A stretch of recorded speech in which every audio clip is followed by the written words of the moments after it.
It was horrible. It's the worst feeling I've ever felt in my life, but it's made me stronger today.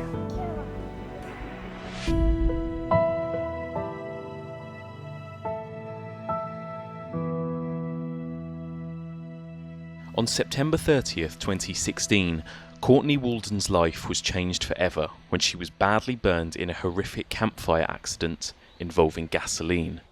It happened on September 30th at night. Me and my husband were sitting there, and the fire went to go out, so he went to go put gas on it. The fire shot up, and next thing I knew, I was engulfed in flames. When I was in the ambulance, I was sitting there just praying to God, please let me come up to heaven, please forgive me, because I honestly thought that I was dying.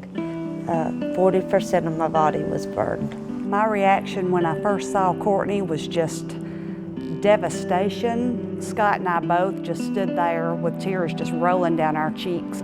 Her entire face was swollen, her lips were huge, and her tongue was so swollen it was coming out of her mouth. It was just devastating. Soon after the accident, Courtney and her husband separated, and she spent 51 days in hospital away from her daughter as she underwent several painful skin grafts. I miss my mom when she was gone in the hospital.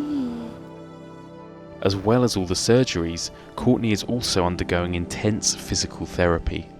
I do not have full movement back in my hands yet. I had to learn how to re-walk.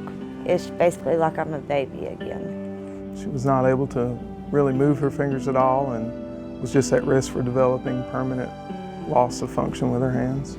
My medical bills are over $2 million right now.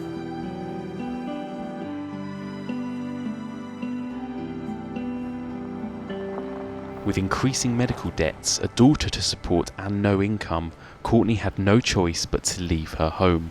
At this point, Courtney's community rallied around her and decided to take matters into their own hands. Courtney's accident was first brought to me by one of the educators at our church.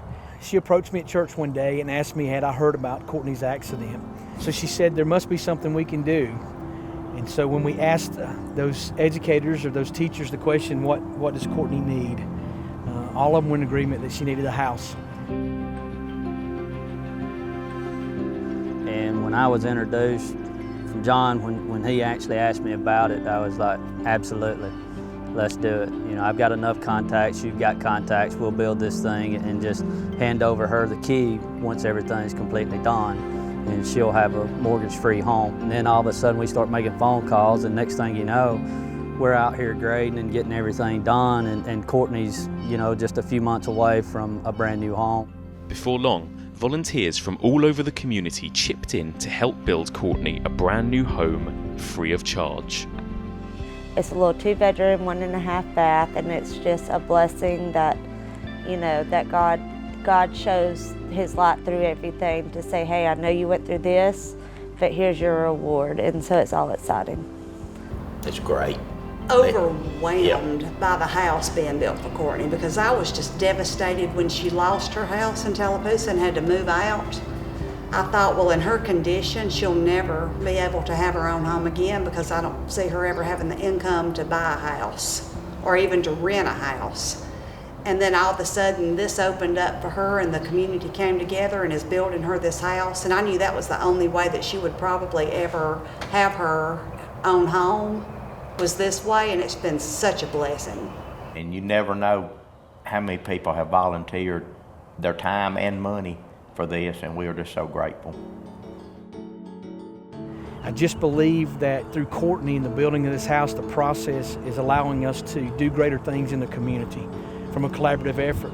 You know, our goal here is once we build this house and Courtney moves in, our goal from here is to build a city of refuge, a place where single moms or battered women or children, homeless, would have a refuge to come to. Despite all the hurdles, Courtney is finally beginning to rebuild her life piece by piece. Oh, Courtney's made great progress. She's a hard worker, and she's done the therapy that she needed to do. And as a result, she's getting a great outcome with her hands. Her right hand mobility is almost full, and the left hand is coming along nicely too. She has a remarkably good attitude considering all that she's been through. She's such an amazing girl, and she has just inspired so many people with her strength and courage. And I know she's going to inspire a lot more of people that's maybe going through similar situations that need support. I've been managing to get my life back on just pushing forward every day to make myself better and stronger for myself and for my daughter. I'm happy my mom is getting better.